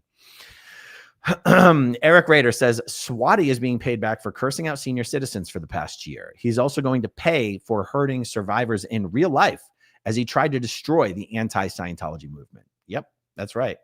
Yeah, this guy's not getting any love from actual ex-Scientologists who are here to support each other and to do something about Scientology. This guy has just waged war. He's just wreaked havoc. I mean, even when you look at some of the things that led to the resignations of some of the SPTV Foundation board members, it really came down. And I'm going to invoke Serge's name, not throwing any shade. Serge's resignation came on the heels of protesters who've never been in Scientology at all, never had anything to do with Scientology, continuing to targetedly harass SPTV Foundation board members for not doing more to quote unquote support protesters. Do you know what the SPTV Foundation is not here for? It's not here to support protesters. And in response to me saying we're not here to support protesters, some of those protesters, mainly Scott and Henri. Henri is someone I find to be another despicable example of a protester in this community who's never had anything to do with Scientology, but thinks he can sow division amongst the ex-Scientologists. Henri and Scott continue to push the narrative. We're not criticizing the SPTV Foundation for not supporting protesters. We are criticizing the SPTV Foundation board members for not doing more as individuals to support protesters. And you go, then why are you calling them SPTV Foundation board members? You are still criticizing them. You are invoking your criticism. You are directing your criticism at them and invoking the foundation in your criticism. But if the foundation doesn't exist to support protesters, then they as foundation board members do not exist to support protesters. Now, if they as protesters themselves, speaking for myself, if me as a protester or me as an anti-Scientology YouTuber, if you want to criticize me as an individual or as a YouTuber or as a protester for not doing more to support fundraisers of certain protesters who had been attacking me and my foundation, then feel free to do so. But Scott and Henri were very ruthlessly targetedly harassing the board for not doing more to support protesters. Serge got very, very, very upset about this and sent an email to the other board members saying that this was a big problem and that we had to do something to address it. And certain board members, not me, by the way, certain board members responded to him in no uncertain terms saying, this is not even an issue. This is noise. This is a distraction. And one of those emails was, I'll just say a little mean. And Serge got very upset and he resigned. So this is an example of what I mean. Like Serge's resignation from the board was a direct result of the hatred and lies that were being directed at board members by Scott and then by Henri. And so it's not just the protest community that Scott's destroyed. He's destroyed, well, to an extent, the SPTV community. And when I say destroyed, that's not an absolute term. He has created destruction in the protester community and the SPTV community, and even amongst the SPTV Foundation board. So that's why this guy gets no love, other than there's 3 or 4 hangers on. What's that? Ashley, Chee. Is there an Angela? I don't know. And Leslie Perlman and her girlfriend Oliver. That's pretty much it. Are there anyone else in this community still supporting this bucket shitter? Oh, of course, Laura FM and Nora. I forgot about those two. Unfortunately, those are the worst examples. Okay, what else, guys? Oh yeah, we're still on comments. Absolutely. Jason says, does anyone think it's weird that it's been complete and total silence from Nora, Pearl, Selfless, Laura FM, and that group? I don't think it's weird. I think it's horrifically embarrassing the position they're in right now to have to defend this guy. Nora's, I think she's trying to keep normal business hours. I think she's trying not to do videos on the weekend. Now, that's never stopped her before. You know what I'm saying? That's never stopped her before. But I was like, how hard do they really want to ride for this guy right now? And one of the things that would be horrifically embarrassing is if they put up a fundraiser to raise like $10,000 a bail and they get like $300. That would be embarrassing. I don't know. How much money do you guys think if they put up a fundraiser and tried to raise bail for Scott right now? How much do you think they would be able to raise? Put your answers in the live chat for me. Okay, let's see. Oh, George Massey. Aaron, is the counter fundraiser still a go? Yep, it is still a go. I'm just waiting to see what fundraiser they put up. Bloomy, is the Motley Crue due to Scientologists? Nope. No Scientologist. And he's not a good guy either. I mean, he has a vehicular manslaughter charge on, like, he was like, he killed a guy in a car accident. Like he's no angel himself. He's kind of a POS, but yeah. James Steele, is there bail per charge? Okay, I think we answered that one. Laura Estrada, someone might think DOA really did try and beat up Nikki Sixx or Tommy Lee. Be careful, people are weird. Oh, you mean me calling the guy Motley Crue? Doug says Scott must have enjoyed having a real toilet last night. Yeah, I mean, I don't know why you got to feel sorry for him. He's got a roof over his head. He's got a toilet. He's got an actual bed, you know. Okay, YB Normal, new member. Welcome as a new channel member. Ang Q, free speech activity generally cannot take place on private property. Okay. Amy 27. I think Scientology is hoping to make an example out of him to destroy the protest movement. I do believe that is the sentiment of many. I think I've made it clear. I disagree with that sentiment.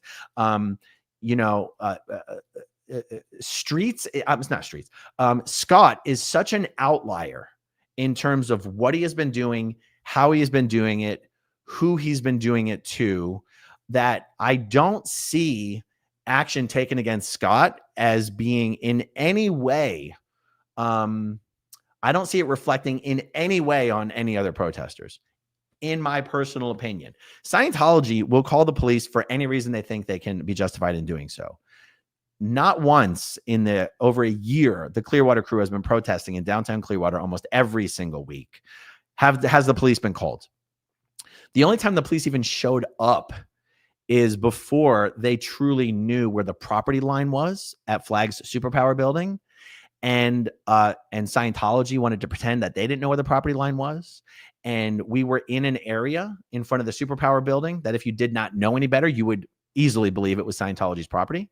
But when you look at the property appraiser website and you look at the, what do they call it? The lot charts and the lot lines. All we had to do was show the police that we were in fact on public property. And they said, fantastic. And they chatted with us for a little bit and they took photos with us and everything. And it's like, you know, knowing that we are protesting an organization that will use lawfare, that will use harassment, that will weaponize the police. It's like, yeah, keep that in mind. Don't be a fucking lunatic, you know, keep that in mind. You're responsible for yourself.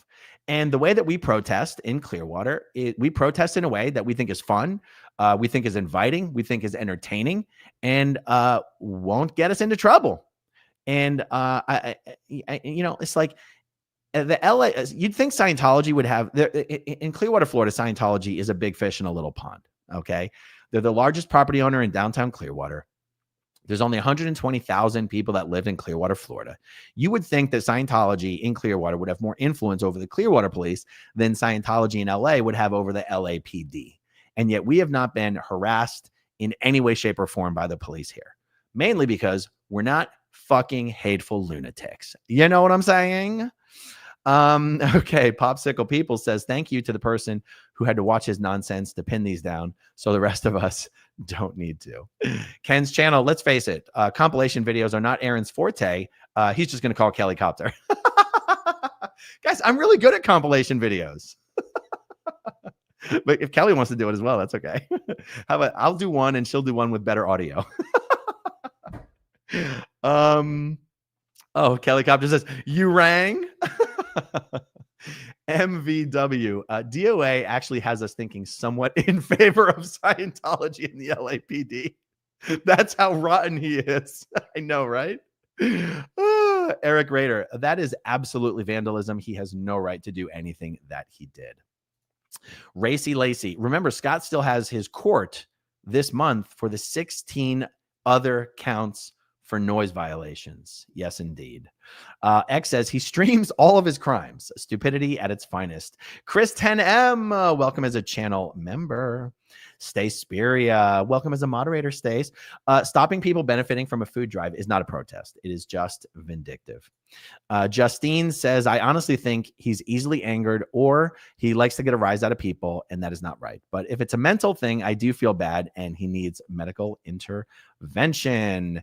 Kelly Copter says, what the F is a professional protester. Yep, that's what Scott claims that he is. Stay says, what are these job advertisements for professional protesters at? Because I've never seen one. Yeah, that's right.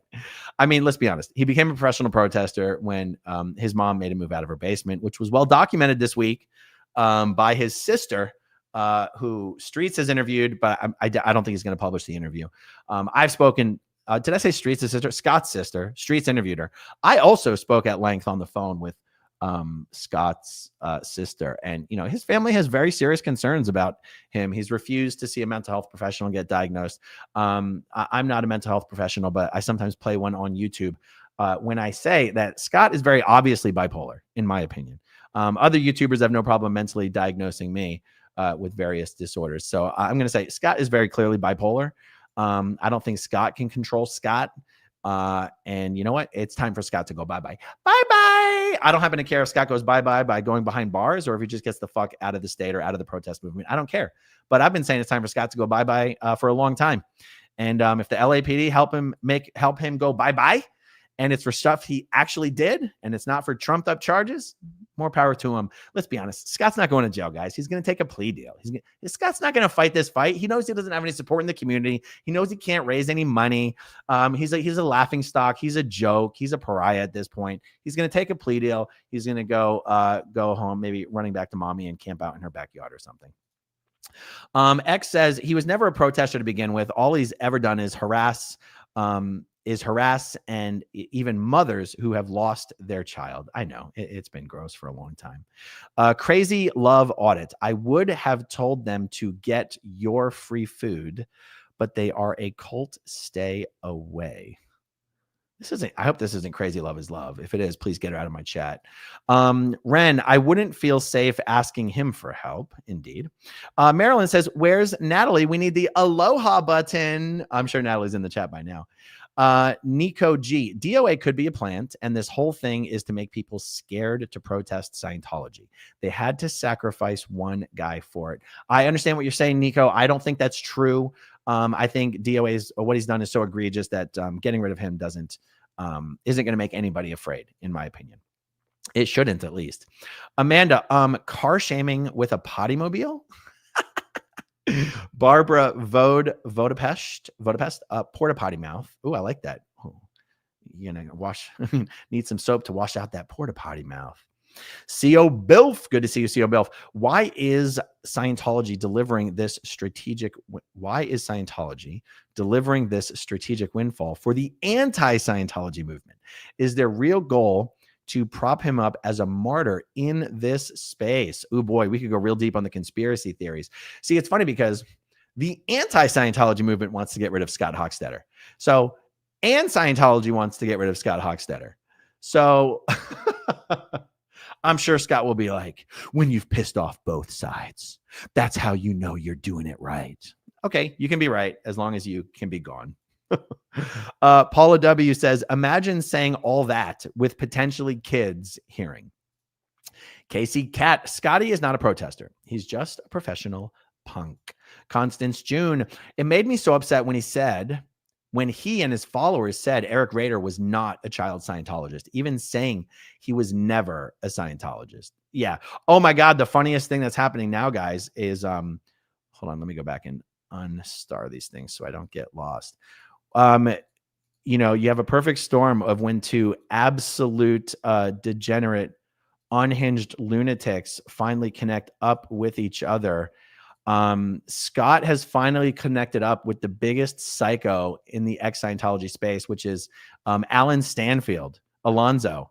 If you guys have wondered why Scott has started spouting off his conspiracy theories about Kyle Brennan and Shelley Miscavige's mother, it's because Scott and Alan have finally found each other and finished their mating dance and their little courting period and are attached at the hip. So you have Alan Stanfield, who's honestly one of the craziest lunatics and who's ever been in the ex-Scientology space, complete conspiracy theorist.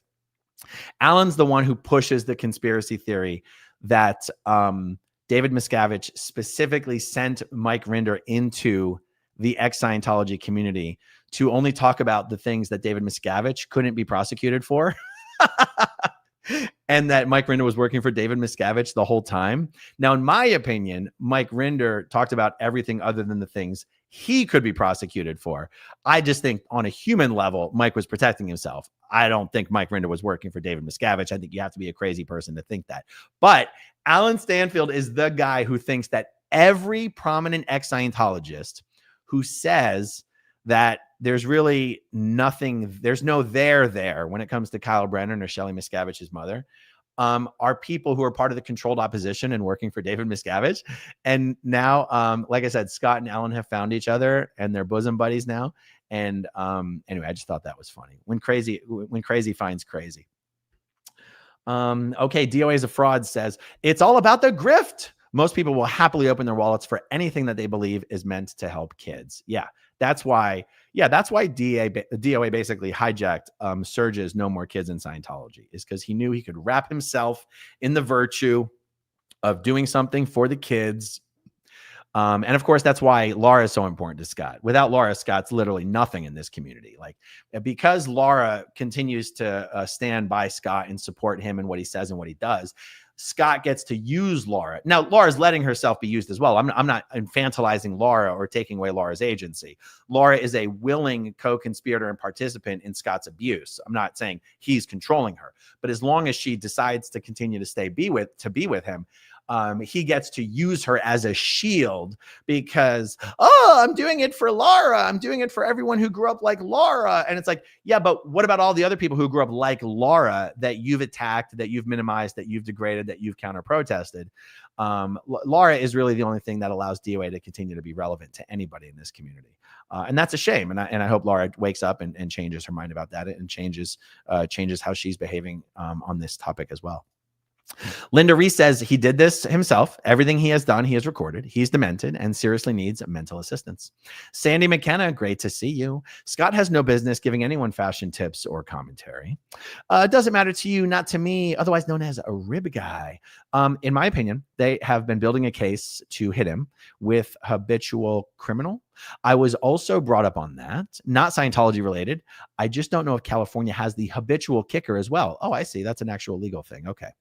Lady Victoria, if Scientologists aren't supposed to look at the internet, what was that guy? Doom scrolling? Oh, it's not true that Scientologists aren't supposed to look at the internet. Scientologists have just as much access to the internet as anyone else. It's Sea Org members that don't have internet access. And mainly that's because, well, Sea Org members are supposed to be working all the time. Back in the day, they issued these internet filters to Scientologists to put on their computers. That's not a thing anymore. There's no Scientology internet filters for public Scientologists anymore. Scientology computers at Scientology facilities are certainly filtered out the wazoo. You're not allowed to look at anti-Scientology stuff on the internet. And if you do, you'll eventually have to admit it to the ethics officer or get it off in your next auditing session or sec check. But it's just Scientologists have as much access to the internet itself as anyone else does. Cheryl Ray says, looking at it from a neutral point of view, not liking LA and all that, this does cost the city money to manage this issue. That alone would motivate a city to bring it to a close. That's a good take. Stay Spiria. If you also can't stand his garbled maniacal laugh, please hit the like button. Yeah, no, it gets me every time. Boiling Frog. I cannot imagine the smell inside his porta potty. Cheryl, he filmed himself doing the vandalism. Yeah. Kelly says he puts the ass in harassment. Joe Schmo, the planters would be felony vandalism since he did it on several occasions. That's easily a couple $1,000. Tim Greenglass, his inability to pronounce Lara correctly may indicate some brain damage. I think he's just also not literate. Ant Bear 13, he's guilty of vandalism and criminal mischief, but I'm not getting to a hate crime. I think the hate crime stuff is totally overblown completely. DOA is a fraud. Chee is married to a man. Okay, good to know. Thank you. Colonel Custard, Amber has a husband. He has been to La Poubelle with her. Okay, good. I now don't even know which one Amber is. I can't keep track of them. Asoon, stalking your daughter is creepy as heck. Yep, and she admitted it. It's okay. Guys, Nora said it was just sarcasm. I mean, Chee didn't say it was sarcasm, but don't worry about it, guys. Nora said it was just sarcasm. Now, I know every time I make a joke, Nora will be like, that is so disgusting. I can't believe he would joke about that. That is not something to joke about. This is not funny. That is deadly serious. But when Chee, Amber Ramirez, makes a joke, by the way, Chee never said it was a joke, about stalking my teenage daughter on Facebook, all Nora has to say is, guys, do you know any teenage girls with Facebook pages? It's obviously sarcasm. Do you know who didn't say it was obviously sarcasm? Chee. But thanks, Nora. Thanks, Nora, for showing the entire internet that you don't give a damn about even threats or jokes about stalking and harassing teenage girls on the internet. When it happens to someone you don't like, you disgusting fucking hypocrite. Okay, Nora, it's absolutely disgusting. I make a joke about whatever. Nora's like, that's disgusting. Chee makes a comment about stalking my teenage daughter online, and Nora's like, it's obviously sarcasm, you guys. There's nothing to get worked up about. You've gone down a dark, dark path, Nora, a dark, dark path. Does it matter to you? Not to me. I'm hoping Ashley is defending Scott via her relationship with Laura. And when Laura breaks away, Ashley will still have Laura's back. Just my opinion. I don't give a shit whether Ashley's got Laura's back, but I hear what you're saying. CO Bilf, I have never practiced in California. It looks like an assault. It looks like an assault, but seems nuts to call it a felony. Oh, that's right. Are you a lawyer, CO Bilf? Oh, I keep forgetting you're a lawyer. Okay, so you're saying it could be misdemeanor assault. Okay. Jessa Colley. This evidences the urgency, necessity of removing Scientology's tax-exempt status and religious classification status. Hate legislation is important, and by the letter of the law, this classifies infuriating. That's actually a really good point. If they did not have the religious recognition and protection, then none of this would even be in the hate crime conversation. That's an interesting point. Cheryl says there was no reason to push that guy, or at least not yet, right? It's one of those things where, you know, we've all seen the videos where someone's being attacked in some way, and then as the attacker is leaving and no longer a threat, the person pulls out a weapon and takes their life. And that's murder, because there was no longer an imminent threat on that person's life at the point that they fired their weapon. Now I realize that's a different conversation than what we're talking about with pushing a guy down, but that's what went through my mind when I saw Scott push that guy from behind, is there was no threat being posed at the point that Scott pushed that guy to the ground. But what do I know, guys? I grew up in a cult. Mikey Dubs, some of the trolls on his chat might have been the police. Cassie says, apparently he was flying to Florida the next day. I think he said that, but I got to be honest, I'm not even sure I believe it, but what do I know, guys? Lydia Von Stretchclaw, I agree with the vandalism, but hate crime is a stretch. Yep. Oh, Rib Guy, thank you for donating 5 channel memberships. I appreciate that. Oh, I believe Ashley might be Chee's daughter. No. If anyone knows one way or the other, I would like to know. Lori Plays, out of the cops' hands now. It's in the hands of the district attorney. Absolutely.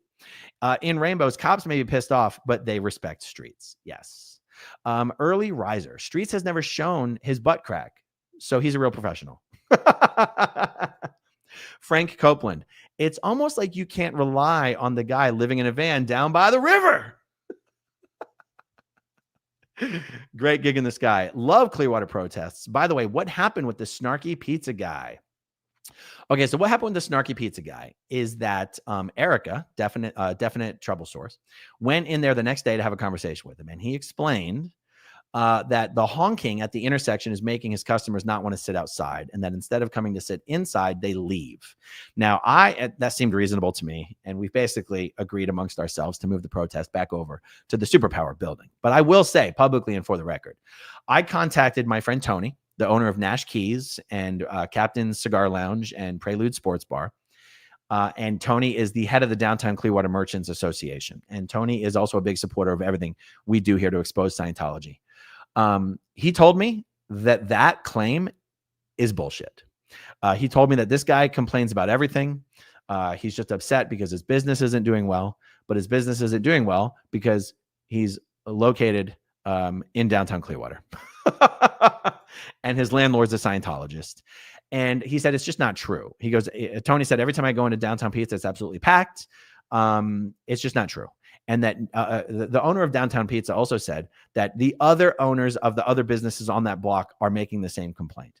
Well, Tony said he talks to those business owners and none of them have complained that the protests and the honking horns are hurting their business in any way. So, as far as I know, we are still going to move the protest back over to the Superpower building, just because we're not looking to antagonize or make enemies. It's the opposite of what we're looking to do. But that's just the information as I have it right now. Okay, Cheryl says Scientology hates that we have fun. They're used to bull baiting. It just gives them an opportunity to confront you, piss them off. Don't feed them. Abraham says, don't sell yourself short. You have good audio. It's the only reason we're here. Marilyn says, sorry, Aaron, my bad, but bye, Crazy Love. Was that her? Was that Crazy Love is Love? Did she create another handle? Yeah, Crazy Love is Love. You're one of the worst of the worst. Honestly, you are one of the most disgusting, pussy sexuals, or what's the word? A pot who's appeared in this community. You tried to hijack it. You tried to take sides. You even created your own foundation that completely failed. You're not welcome in my chat ever. I don't care if you create 10 aliases. You'll be banned every second. Every time we get on. You're just a bandwagon rider. Like you're the worst of the worst. Okay, I'm glad she's gone. Debbie Baker, this is the pizza. Thank you, Debbie. I appreciate that. CO Bill, proudly blocked by Alonzo since 2023. Yes. Jamie NY became a channel member. Thank you so much. Cheryl says Ramirez is a very, very common Spanish name. I know. That's why it never actually even occurred to me that they were related, but I actually got an email about it. And so I figured it's worth checking into. Frida, welcome as a new channel member. All right, guys, we got an unusually early start. It's Monday. I feel like there'll be more coming to, later today. So stay tuned for that. Thank you so much to everyone who has hung out with me this morning.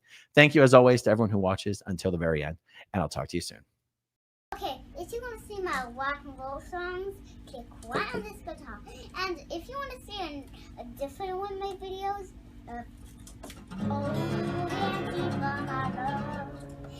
then you could click right inside here. If you have subscribed or not, subscribe